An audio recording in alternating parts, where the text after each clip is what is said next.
Hey, Sean, do you know what? I think that our listener want real protection against cyber risk, and I know that High Trust is the leader in cybersecurity assurance. But what makes them the go-to choice? Well, according to our friends at HITRUST, because their framework covers 100% of the known tactics, techniques, and procedures, in 2024, organizations with a HITRUST certification had just a 0.59% incident rate, meaning 99.41 stayed breach free. That's solid, but what about staying sharp over time? HITRUST regular certification process isn't just a checkbox, it actually drives improvement. Repeat customers see up to 54% fewer corrective actions needed year over year. And now, with their new AI security assessment and certification, you can actually tackle AI risk with confidence as well. Then check out the iTrust framework. Go to hightrustalliance.net to learn more.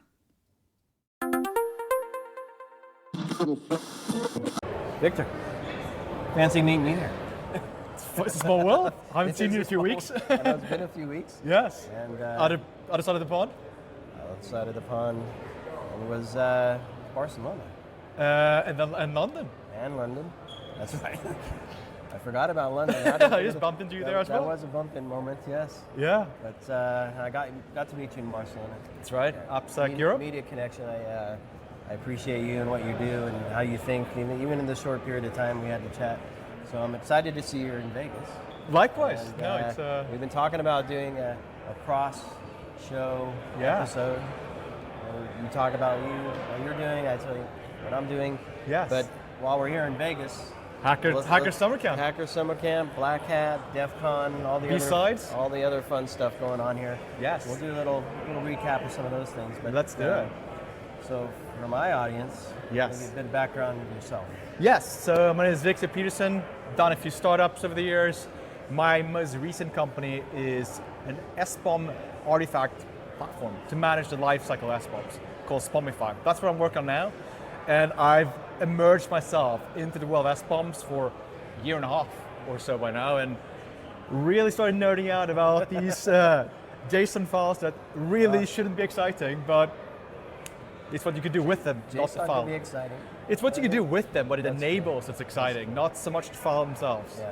Yeah. So that's what I've been doing, and I got a podcast, this is a crossover, called Nerding Out with Victor, that you can find on all platforms, where I interview basically my litmus test for every episode is like, would I watch this myself? And so it's all people in the security world, tech world. I've had the leaders in the SBOM world. I've had people from all walks of life in tech, and just nerd out with them for an hour of video, and yeah, and people super like it. So that's brief for my backstory. Yeah. Nice one. I'll do the same for you. Yes, do for you. Yeah. So I have a bit of gray hair, 30 plus years tinkering in cybersecurity, and some IT in there as well. Building apps, securing apps, taking them to market, and now I talk about all that stuff on podcasts. So I don't know. That's what we're here. I don't know how many hundreds of products I brought to market with Symantec, and then I went to a few startups to do the same. And yeah, I think the thing I like to say is Symantec bought a lot of companies and products. Yes. I built the homegrown stuff. Very few things got built inside. Right. But the ones that did were I you. had the fun of doing that, which a lot of challenges getting budgets and teams. And anyway, it was a lot of fun. Great experience. Yes. And I think like a project manager, everything looks like a project to me. Yeah. And so that serves me well on some of the things that I talk about on my podcast, which my co-founder Marco and I started ITSPmagazine 11 years ago here at Black Hat. That's a long time ago. Yeah, it was a long time ago. You've produced a lot more than I have by now. I think I have, there's 300, just shy of 300 on the new platform, and then I had maybe 100 on the previous platform. That's a lot of content, yeah. And almost 3,000 across all the shows. Oh, wow. So a few episodes to listen to there. And, few more than I have. it's a lot of work, as you know. Yes, it is. It is. But on my show, I look at things operationally. So as a project, as a program, and how do we take cool security technologies and enable teams to get the value out of those things in a way that supports the business objective. So I'm talking to, I'm not one. I hopefully speak well to CISOs, and I'm not doing the speaking. I have guests on who have been CISOs or look at risk or look at whatever and help them hopefully educate or make, at a minimum, make people rethink how It's they the outside do. view, right? The It's like outside you're view, looking at exactly. stuff from a different angle and Yeah. repackaging it. Yeah. So I have a vision that security can actually make the business better, Oh, I am a to strong believer in that not as well. just be a cost center that protects the business. So, Timely. yeah. I think that's really, we have seen a shift driven largely by regulation, I would argue, in the last few years. We spoke about this in Barcelona a bit, right? Yeah. Where security no longer is a nice to have. It's shifting to a must have from a regulatory perspective. And particularly you see that in Europe right now with CRA coming through. Yeah. That's a big driver. And kind of looping that back what we're saying here to Yeah. like SBOMs, right? Yeah, It's like, exactly. I see a world where in the coming years, SBOMs will be the vehicle that will be part of all the compliance frameworks. So like tying into what you're saying about security not being a nice to have, security being not a tick box, but it's a mandatory thing that you do. And once you get that, it becomes operational. And that's important, Yeah. right? And certainly from a marketing perspective, we've seen it shift from we're not going to share anything that we do with security to we want to expose, or not expose, but demonstrate that we do things properly, whatever that means, as a differentiator. So But- a market advantage. That has always been the problem with security. I know. I've spoken about this in one of my other companies, Screenly. We spoke about security a lot. So my company do secure signage. And we talk about this a lot because every single company out there, they will say they're secure. But what does that mean? Right. Saying they're secure means absolutely nothing. No single company out there will say we're insecure, Right. right? So quantifying that and that transparency element of that is so important. And forcing that, you can see things like secure by design. There's a meetup here tonight in Vegas about secure by design, but these vehicles are driving change to the industry, and I think that's super important. Yeah, and it goes from what does my operations look like? Am I picking the right software to run the business? Am I building the right software to run the business? Am I monitoring all of that? Am I responding properly and in time?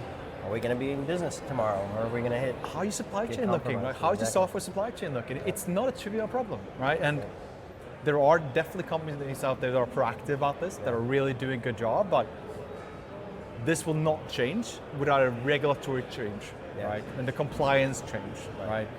Because security is market failure. That's it. It's never going to solve itself without a legal push, right? So I think that's why it's really timely to do all these security conversations, because we're finally starting to see the tides turning, and it's actually becoming.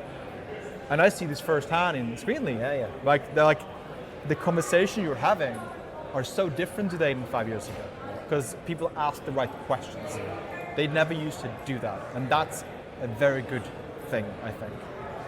Yeah, and one of the things I'm interested in your perspective on what you've seen just being here the last couple of days. I know you haven't been Black Hat proper, but you're heading to DEF CON soon, Yeah. so I want to get your perspective on that. But some of the things, Marco and I did an webinar kind of predicting what might we see in here, and of course, we couldn't avoid agentic AI. Of course.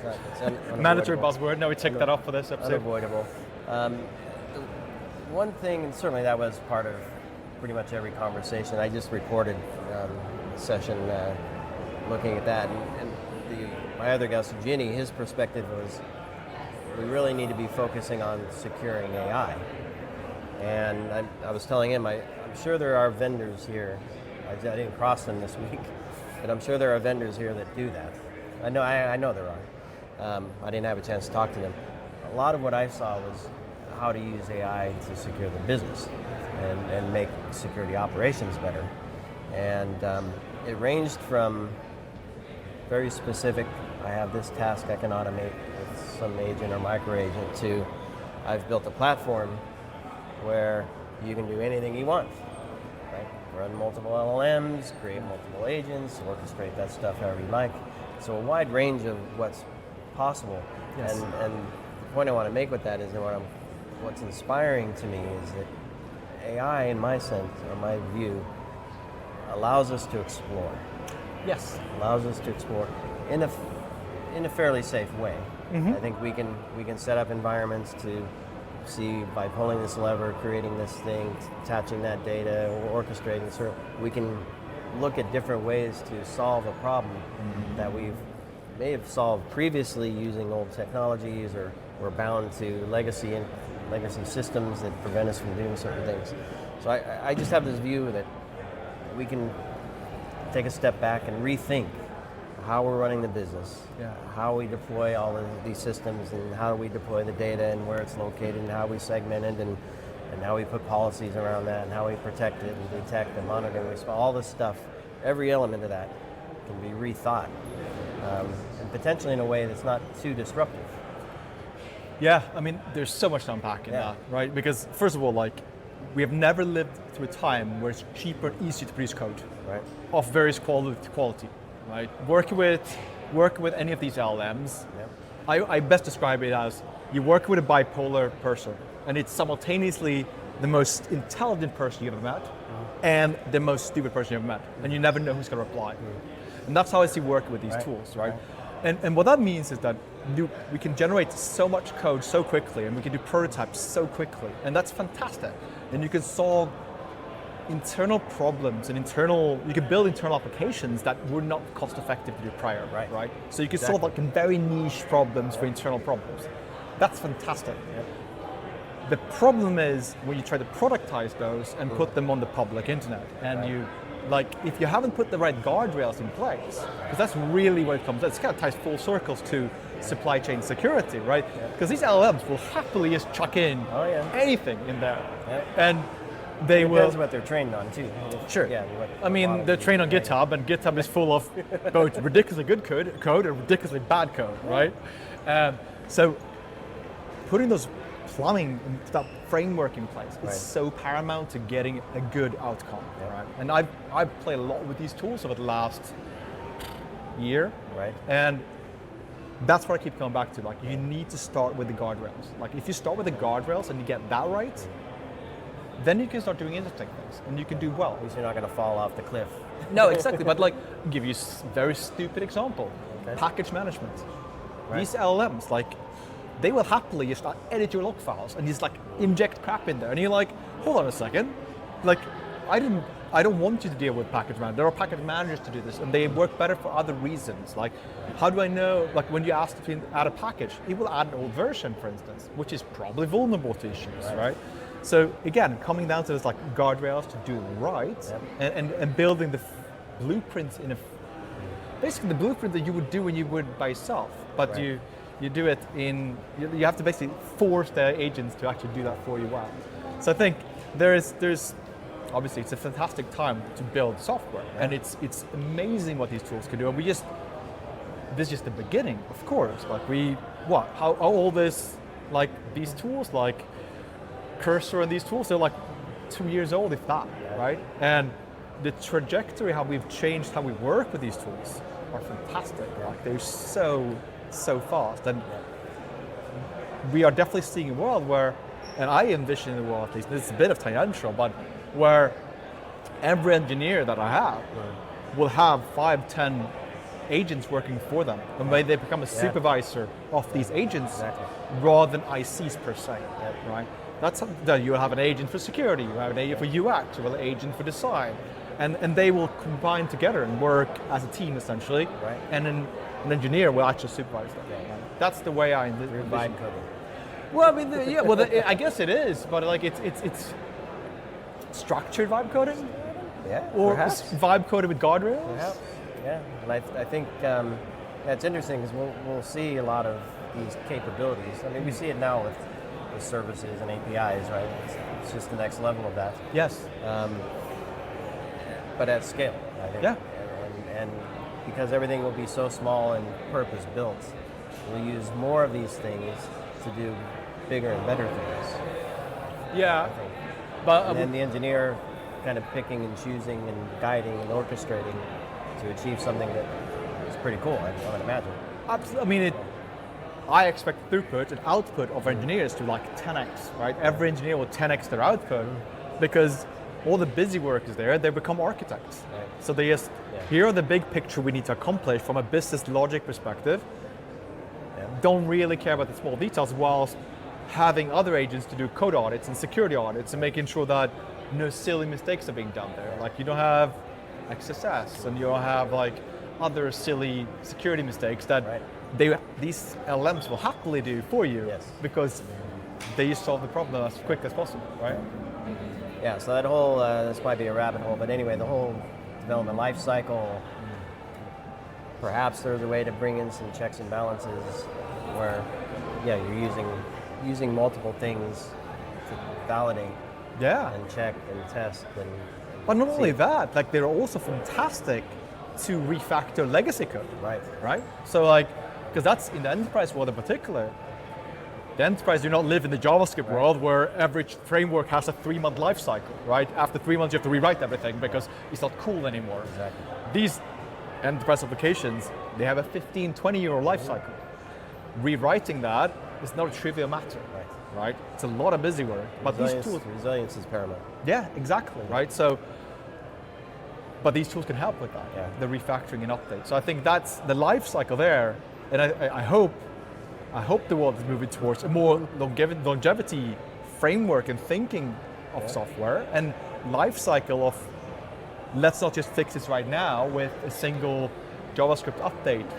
We're just picking on JavaScript world because the JavaScript world tends to be the one where things churn quickest. Right. But so I think that's hopefully what we'll see here with more people thinking more about longer life cycles in particular.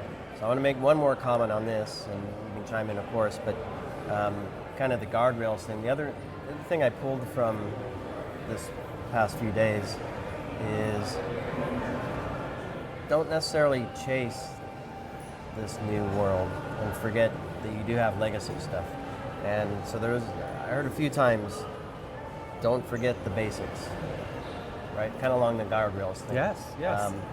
And I think it wasn't in the context of while you're doing AI, don't forget the basics, but I think it's important, but it's don't take investments to secure AI and forget that you didn't get approval for budget to segment your network. It's still flat or whatever, right? Yeah, right.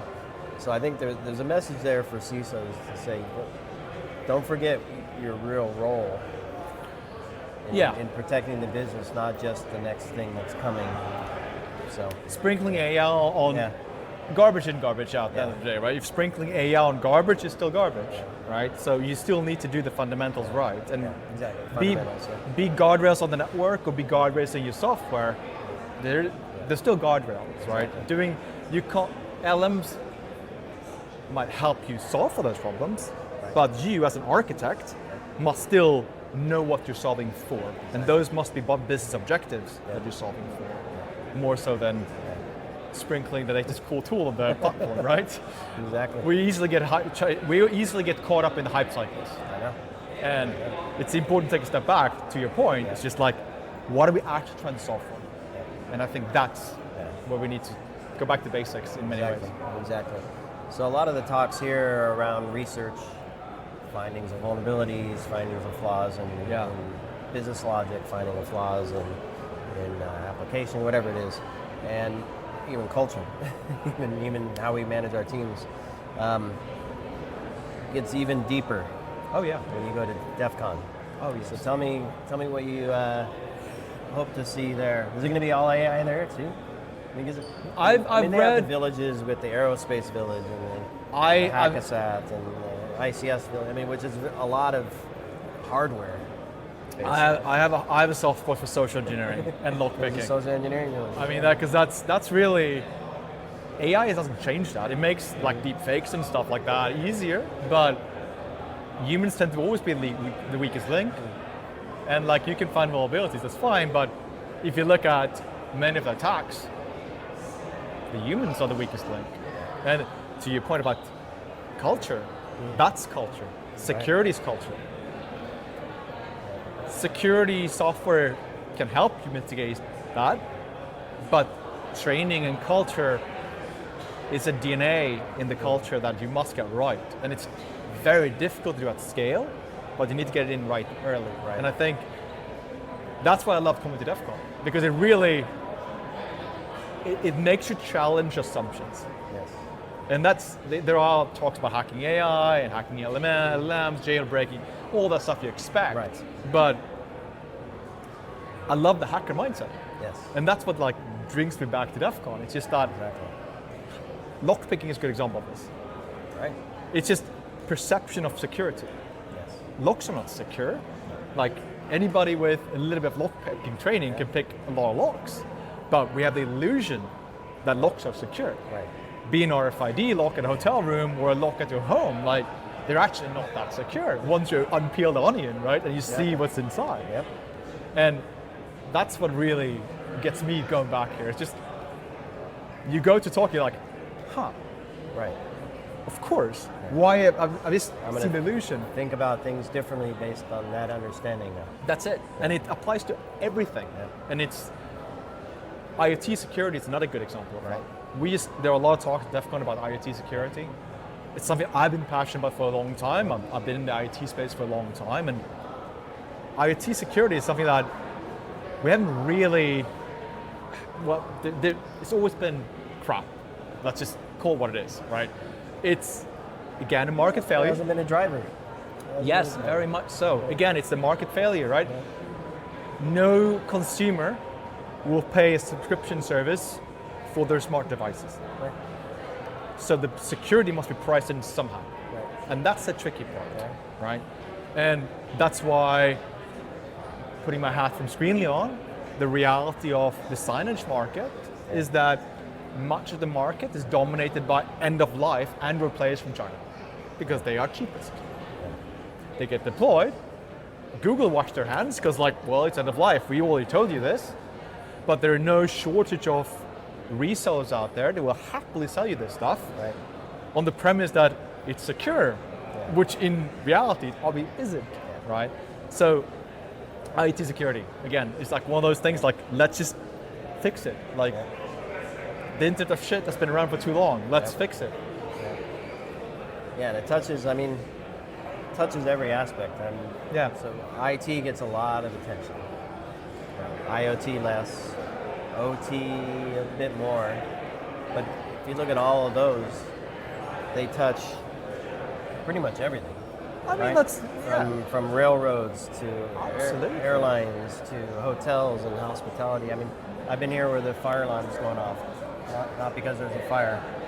Somebody here close is to hav- close to somebody here DEF is CON. having fun. Yeah. Yeah. No, but I mean, we're in Vegas, right? We So are in Vegas. one of my favorite anecdotes for IoT security is from Vegas. Oh yeah. And it was a story, I don't know how many years ago, it's quite a Fish while. tank? The fish tank. Yes, I love that story, right? Good story. It's, for those who haven't heard the story, one of the casinos here in Vegas got compromised because of a smart fish tank. Somebody decided that they needed a smart fish tank in their casino.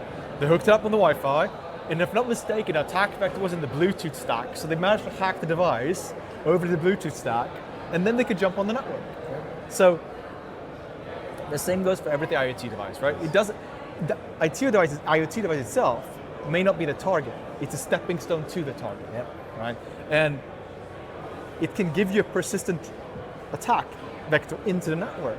And again, if these are end-of-life devices, which they often are, or devices with very little consideration of security in the first place, Exactly. this is, we talk about this, and like, I know. and it goes even for the compliance framework, right? Like I was going to write an op-ed piece in one of the industry articles about this. People talk about SOC 2, ISO, and all these, and HIPAA, all the security frameworks, right? Here's the dirty secret. For IoT device vendors, you can pass all these compliance framework with your device running Windows 95. I kid you not, because none of them will actually check for this. And every single, or a lot of enterprise buyers will just tick the box. Oh, they're compliant. Compliance tick box. That's it. That's it. So Yeah. we need to have more savvy conversation about this stuff. Exactly. So I think this is good shining the spotlight on this problem, really. That's right. That's right. So that's why we're here. That's why we're here. That's why we come to. Yeah, and then for my audience, I think a lot of them know this already, and for them it's about, well, what's the new thing that's going to trigger me to think differently? What's the new thing and oftentimes it's connected to new technologies that get deployed. I mean, cloud, mobile, some of those things came out. AI is the latest one. And it's trying to stay on top of that change while keeping the business resilient, letting it grow, letting it innovate, and kind of being part of that wave. And hopefully these talks and presentations give a lever I know, to the but executives to actually say, this is what we're seeing. But for CISSP in particular, right, it's signal to noise ratio. That's a big problem, right? Exactly. How can you figure out what actually you should devote your attention to? That's not a trivial problem, and that's definitely somewhere AI can action it. So I think, coming back to AI? It's always back to AI. Always back to AI. Oh, man. Well, Victor, it's good to see you, man. Likewise. Great Catch to you chat with you. at the next show. We finally made this happen. We'll do more. We will definitely do more. Wherever we see each other again. I don't know where you're headed next. Where am I heading next? I'm not doing any conference in the next few months, so maybe the next year. Maybe the next year. There's RSA. There's RSA. Maybe I do RSA. Maybe do RSA. I submitted a CFP for Black Hat Europe, which I think is in December. December, yeah. December. So maybe I'll do that. There's another Black Hat event called Sector Okay. in Toronto. Okay. And then, there's always the OWASP stuff. Yes. You know what I'm bummed about? There is no SBOMorama this year. No? That's a conference CISSP put together, which was I gave a remote talk last year, but I think they killed it this year because of the CISSP restructuring. He's our good friend has moved on, I think. Alan Friedman has moved on. I'm supposed to meet him sometime here. Mr. SBOM himself. It's the SBOM himself. He's doing a talk at DEF CON. I saw him in Sunday. passing and I couldn't stop him because I was recording. But he right. is here. I know he's here. I seen texted him. I know he's here, but I haven't actually seen him yet. But yes, but that's a shame. Obviously, that conference stopped. But that was a great way for the industry to like compare notes and get together. Exactly. And he's up That's the bar. That's important. I'll close my final thought in that we talked a lot about technology and research and risks. And for me, ultimately, it's about what everybody's hearing in the background. These tens of thousands of people walking by, all getting together, thinking differently amongst themselves, sharing with each other. Yes. From what they heard on stage, what they're experiencing in their own world, be it personal or business or otherwise. Oh yeah, absolutely. I mean, that's what we're here. That's why we're here. Exactly why we're here. And that's why challenge your assumptions. That's it. Perfect. Thank you so much. Awesome, brother. Good to see you. Likewise. Cheers. Cheers, everybody. Good. Hey, Sean, do you know what? I think that our listener want real protection against cyber risk. And I know that HITRUST is the leader in cybersecurity assurance. But what makes them the go-to choice? Well, according to our friends at HITRUST, because their framework covers 100% of the known tactics, techniques, and procedures, in 2024, organizations with a HITRUST certification had just a 0.59% incident rate, meaning 99.41 stayed breach-free. That's solid. But what about staying sharp over time? HITRUST regular certification process isn't just a checkbox, it actually drives improvement. Repeat customers see up to 54% fewer corrective actions needed year over year. And now with their new AI security assessment and certification, you can actually tackle AI risk with confidence as well. Then check out the HITRUST framework. Go to hitrustalliance.net to learn more.